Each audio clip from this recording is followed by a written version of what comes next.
Live from New Delhi, you're watching DD India Live, India's voice to the world. I'm Preeti Kaur. Coming up in the next 30 minutes, 16 more hostages freed from Gaza as part of Israeli-Hamas truce. U.S. Secretary of State Antony Blinken in Israel for talks on truce and aid shipments.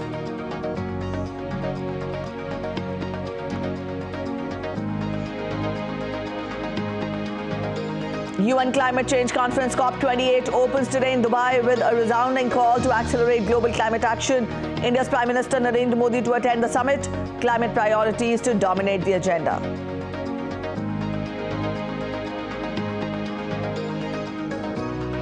India's southern state of Telangana goes to assembly polls today. 32.6 billion voters to decide the fate of 2,290 candidates for 111 seats. And in sports, Manchester United on brink of Champions League exit. Arsenal and PSV into last 16. Real Madrid thrashed Napoli 4-2.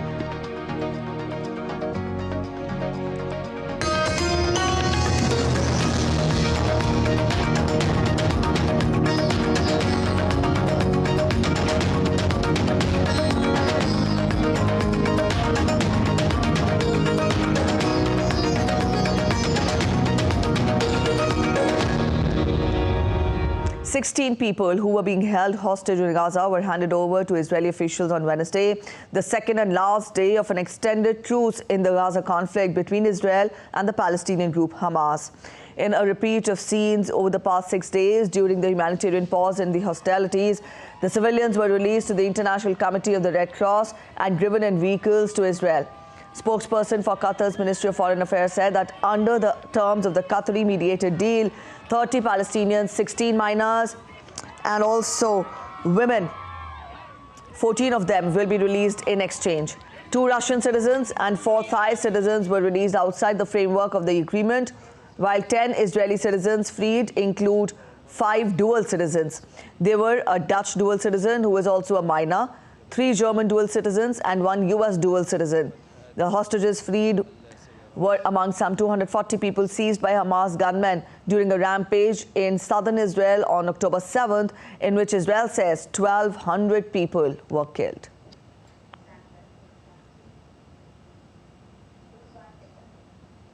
Meanwhile, Israel's Prime Minister Benjamin Netanyahu said that Israel will continue fighting Hamas in Gaza until the end. Israel and Hamas were considering the parameters of a potential new phase of the Gaza truce deal that includes Hamas releasing hostages on Wednesday. Qatari negotiators had met Hamas officials to gauge their willingness to agree to new parameters. The outcome of the discussion between Qatar and Hamas was unclear.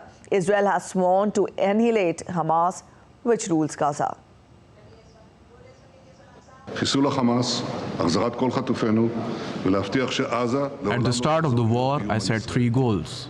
Eliminating Hamas, returning all our hostages, and ensuring that Gaza will never again go back to being a threat to Israel. These 3 goals still stand. There is no situation in which we do not go back to fighting until the end. This is my policy. The entire cabinet is behind it. The entire government is behind it. The soldiers are behind it. The people are behind it. This is exactly what we will do. Benjamin Netanyahu attended a ceremony for a new Israeli village that will be built near Gaza, dedicated to the memory of a local council leader who was killed in the Hamas attack.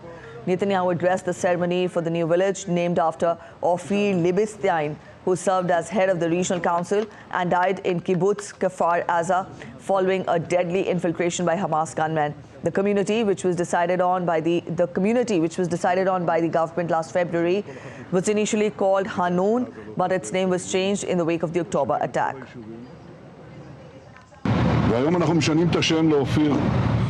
We will destroy Hamas, bring back all the hostages, and make sure that Gaza is no longer a threat. We will rebuild all the communities.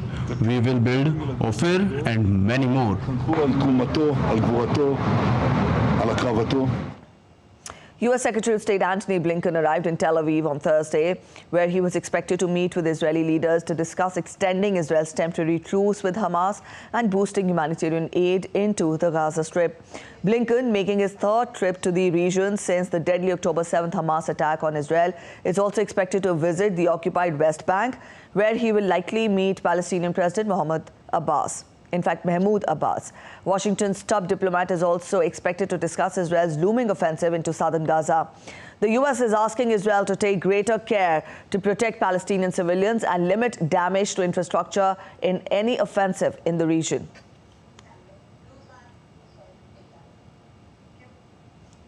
In a United Nations press conference on Wednesday, Saudi Foreign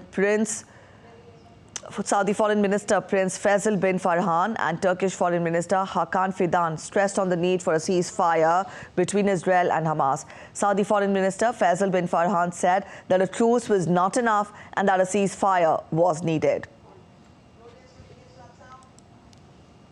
So we are here to make a clear statement that a truce is not enough. What is needed is a ceasefire.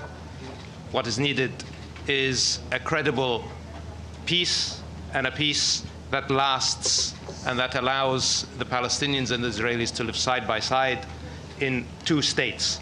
Anything else will result in continuing crisis in the region. Turkish Foreign Minister Hakan Fidan also called for an immediate ceasefire and humanitarian assistance.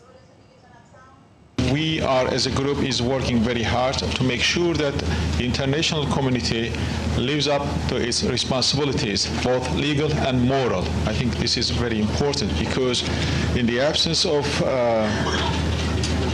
moral compass, we will lose our way as humanity. So therefore, as international community, we need to do our best to address this issue at every level, at humanitarian level, at political level, and we need immediate ceasefire, we need immediate humanitarian assistance. At the same time, we need to start immediately to address the root cause of the problem, which is two-state solution. U.S. President Joe Biden said that Israeli-American hostage Liad Benin has been released by the Hamas. Benin, who was abducted during the October 7th attack, Biden said had now crossed the Gaza border and was safe in Egypt. Benin was among 16 hostages released on Wednesday by Hamas on the final day of a two-day extension of Gaza truce. We've got some very good news to report. Liad Benin is safe in Egypt. She's crossed the border. I talked with her mother and father. They're very appreciative, and things are moving well. She'll soon be home with her 3 children. That's all I have to say for right now. Family of 13-year-old Gali Tashansky took a sigh of relief on Wednesday as she was freed from the captivity of Hamas under the Israel-Hamas truce deal. As per Tashansky's grandmother, she was able to breathe again since the child was released. The truce deal was supposed to end on Monday, but 16 people were handed over to Israeli officials on Wednesday, the second and last day of the extended truce.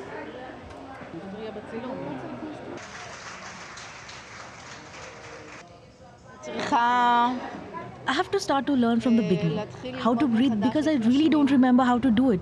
And I called a friend the moment Gali came down and I told her that I don't remember how to breathe. She basically told me what to do. Block the nose, bring in air to the stomach and slowly release it. Just like that, honestly. All right, let's turn focus to other updates now. The UAE is hosting the COP28 summit from 30th November. World leaders will discuss climate priorities. India is an influential voice of the developing countries at the annual COP event. Tapas Bhattacharya gets us this detailed report from Dubai. In a pivotal moment for global climate action, the spotlight turns to the upcoming COP28 summit hosted by the United Arab Emirates. Set against the backdrop of the urgent need for a rapid transition towards sustainability, COP28, convening in Dubai on November 30, navigates the delicate balance between economic transformation and sustainable development. We are looking forward to participating in COP28 at our highest level. Honorable Prime Minister will himself be here. And I would say the world is looking forward to his participation because every time he participates, he shares his vision, which the world takes very seriously. Right since the Paris Agreement was signed, we have shown the world that we have walked our talk when it comes to climate change. We have taken the lead. As the holder of the COP presidency, the UAE shoulders the responsibility of steering discussions towards critical agreements. Key tasks include securing commitments on the global stocktake of climate action, building consensus on the global goal on adaptation, and establishing the Loss and Damage Fund. Following the G20 announcement, where climate has been really put high up on the agenda, I think India is going to put all its weight behind to make this happen. And I think funding constraints or any other constraints will not really get into the way. The urgency of the situation looms large, demanding the mobilization of an estimated $4 trillion annually by 2030 to support the clean energy transition. Achieving a net zero goal by mid-century requires collaboration on an even grander scale. The recent participation of the UAE in the G20 summit in Delhi adds a layer of influence, with global emission reduction targets echoing in the corridors of COP28. Carbon footprint is all around us in every single metal that we produce or in every single thing that we use. So that way, I think India has seen innovations coming across all three sectors. The UAE, acknowledging its role as a significant oil producer, contemplates support for carbon capture storage technologies. Amid these challenges, promising initiatives like the Green Hydrogen Innovation Center and the Global Biofuel Alliance emerge, offering glimpses of a cleaner, more sustainable future. As we approach COP28, the world watches with bated breath. Can UAE, in the heart of an oil-centric landscape, lead the way towards a more sustainable future? The answer lies in the discussion, the debate, and the decision that will unfold in Dubai. The journey to balance energy transition, economic transformation, and sustainable development has never been more critical. With camera person Jayashankar, this is Taposh Bhattacharya for DD India from Dubai. President of the United Nations General Assembly, Dennis Francis, at a news conference laid out the messages he will be taking on his forthcoming visit to the United Arab Emirates to take part in the COP28. Francis highlighted the urgency of funding arrangements for landlocked and island nations to have a chance at fighting the climate crisis. He also mentioned the importance of keeping the goal of 1.5 degrees for the rise of global temperature. The UNGA president also underlined the need for international community to demonstrate that it can deliver results. The messages I will take with me to the COP include: 1. The need to conclude work and operationalize the funds and funding arrangements for loss and damage. 2. The need to support the COP28 presidency's bid to triple renewable energy capacity. This is the only sure way to reduce our reliance on fossil fuels and keep 1.5 degrees alive. 3. The need to urgently and dramatically scale up support for adaptation, including delivering on a global goal on adaptation and exponentially driving up finances. And 4, finally, but most importantly, the need for unity and solidarity. Dubai is a gleaming high-tech city in a country that is awash in petrodollars. Among the key decisions the nations must make at the COP28 in Dubai is whether to agree to gradually phase out global consumption of fossil fuels and replace them with cleaner sources such as solar and wind energies. Delegates from nearly 200 countries will convene this week for the COP28 Climate Summit in Dubai. Its host and OPEC member, the UAE, hopes to sell the vision of a low-carbon future that includes, not shuns, fossil fuels. That narrative, also backed by other big oil producer nations, will throw the spotlight on international divisions at the summit over the best way to combat global warming.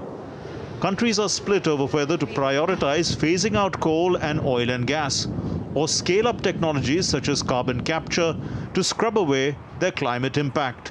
The annual United Nations Summit from the 30th of November to the 12th of December is taking place as the world is poised to shatter another record for the hottest year in 2023.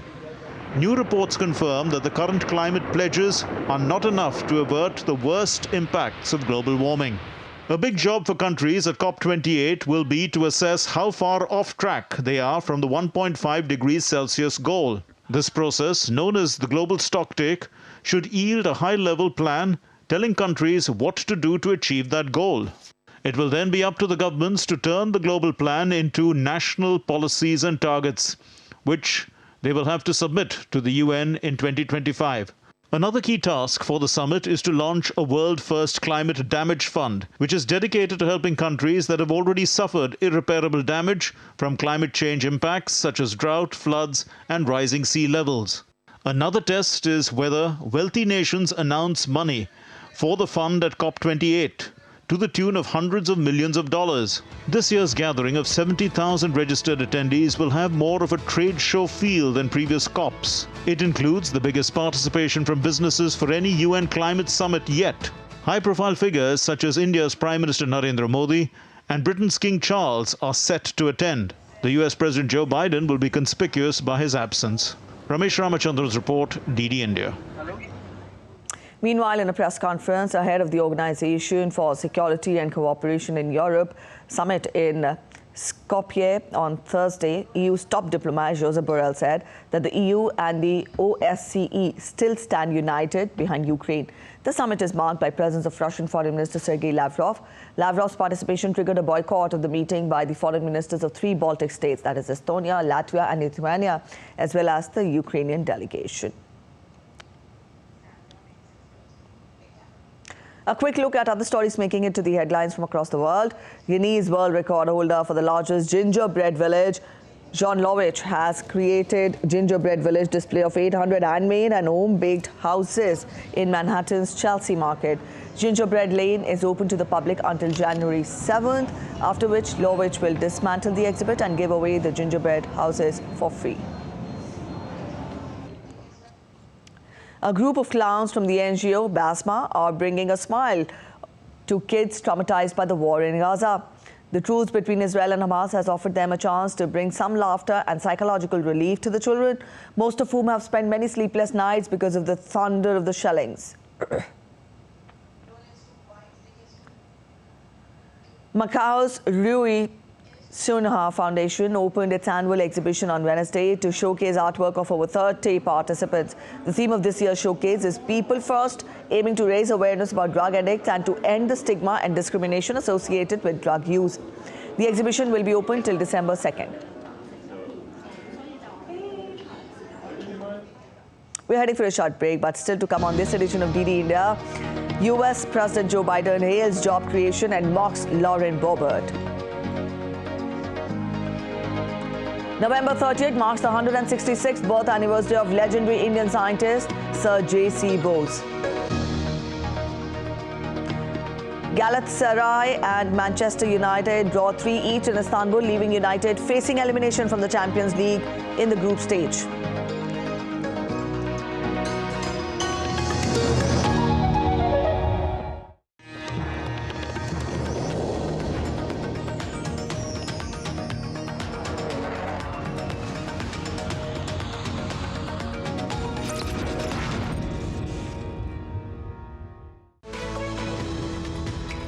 We just don't bring you the news as it unfolds. We get to the heart of the matter. We don't just present facts. We demystify complex social, political, and economic events. We break stories that shape the world's present and future because you deserve the truth. I am Tanvi Taneja from New Delhi. I'm Ollie Barrett from London. I'm Nick Harper from Washington, D.C.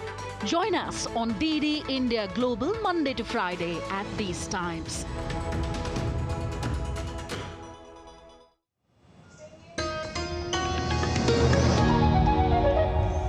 Welcome back after the break. Let's get you more international updates. US President Joe Biden singled out Republican lawmaker Lauren Boebert on Wednesday as he touts his economic and clean energy policies in Colorado. Biden visited a wind tower manufacturer in Pueblo, part of Boebert's congressional district, to celebrate investments and job creation around the state. The second-term Congresswoman is facing a tough re-election battle against Democrat Adam Frisch, who has outraised her. Biden, who is running for re-election next year, has presided over a stronger than expected U.S. economy and also big federal investments in infrastructure and clean energy, but the clean energy industry is now struggling with high costs. The historic investments we're celebrating today is in Congressman Boebert's district. She's one of the leaders of this extreme mega movement. She, along with every single Republican colleague, voted against the law that made these investments in jobs possible. And that's not hyperbole, that's a fact. And then she voted to repeal key parts of this law. And she called this law a massive failure. You all know you're part of a massive failure? Tell that to the 850 Colorados that get new jobs in Pueblo and see us win thanks to this law. Nikki Haley, a contender for the U.S. Republican presidential nomination, is steadily garnering backing and surpassing Florida Governor Ron DeSantis in certain states. However, all candidates remain significantly trailing former President Donald Trump despite numerous legal battles. Reporting from Washington, DD India correspondent is joining us to get us more. Let us get this report from our correspondent, Caroline Malone. This week, Nikki Haley's campaign made critical progress in moving towards a bid to represent the Republican Party in an election for the White House by getting the endorsement of super PAC Americans for Prosperity.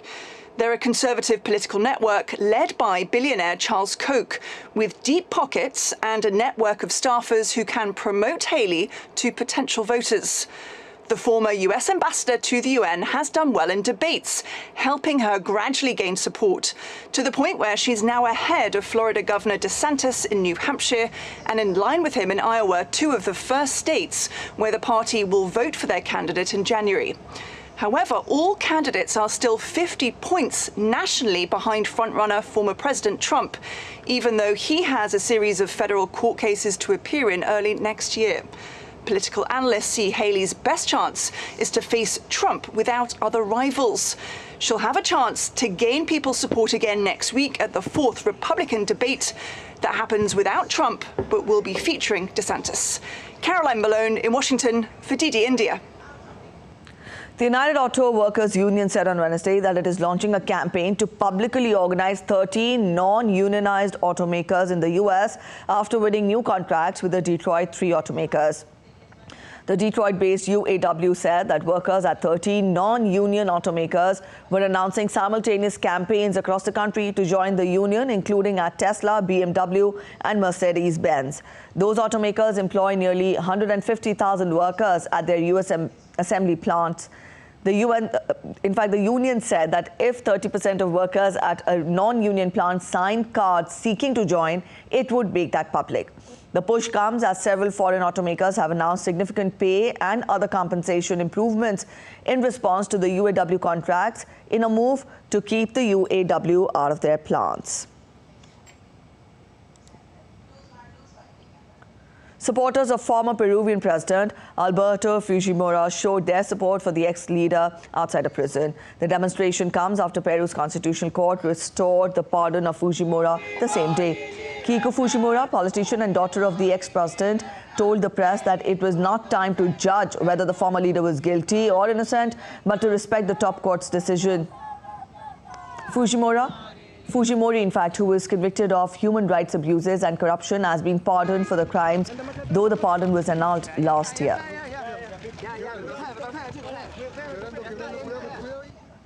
Argentina's Legislative Assembly proclaimed the presidential formula for Javier Milei and Victoria Villarruel as president and vice president-elect following their election victory 2 weeks ago. The session was led by the president of the Senate and outgoing vice president of the country, Cristina Fernández de Kirchner, as deputies and senators ratified the election result of November 19th. According to Argentine law, the elected president and vice president must be accredited by the country's Legislative Assembly before being sworn in. Right-wing Milei, who takes office on December 10th, faces a huge challenge to tame the price rise, bring down poverty, and navigate complex geopolitical and trade ties with China and Brazil. Sri Lanka has reached an agreement with the Official Creditor Committee, that is OSCE, led by India, France, and Japan. The agreement will help the crisis-hit island nation to tap the next tranche of International Monetary Fund's nearly $3 billion recovery package. The Sri Lankan government last month had said that it reached an agreement with the Exim Bank of China on key terms and principles for restructuring its debt worth $4.2 billion. Sri Lanka's external debt to bilateral creditors currently exceeds $9 billion, with China's share alone accounting for over $4 billion. Last year, the island nation of 22 million had defaulted on its external debt commitments for the first time in its worst ever economic crisis since its independence.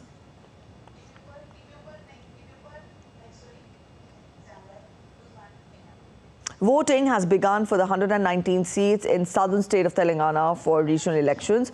Over 2,200 candidates are in the fray for 119 seats.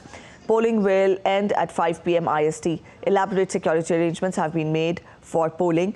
Also, the deployment of central forces has been done at over 12,000 stations. Besides model polling stations, the election authorities have set up fully women-operated and fully specially abled-operated polling stations with a determination to increase the turnout for polling, especially in Hyderabad district.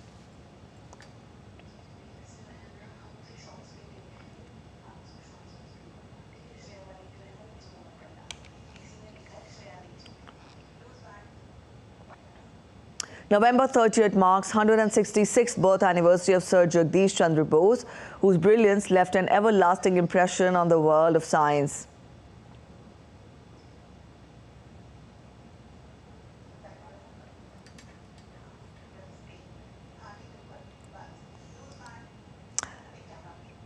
Let's get you sports updates now. In football, Manchester United are facing elimination from the Champions League in the group stage as they draw 3 each with Galatasaray in Istanbul on Wednesday. United have now conceded 14 goals in 5 European matches, and this result leaves the Premier League side bottom of Group A with 1 game remaining. In order to go through, they must now beat Bayern at home next month and hope that Copenhagen and Galatasaray draw. On the other hand, Arsenal's form in Europe this season has been in stark contrast to that of United, and the Gunners romped into the last 16 with a 6-0 demolition of Lens in London. That's it in this edition of DD India Live, but let us know your thoughts on the news of the day. You can connect with us on Facebook, X and also Instagram. We'll be back with more news as it breaks here on DD India. I'm Preeti Kaur signing off, and from all of us here in Delhi, thanks for watching DD India Live.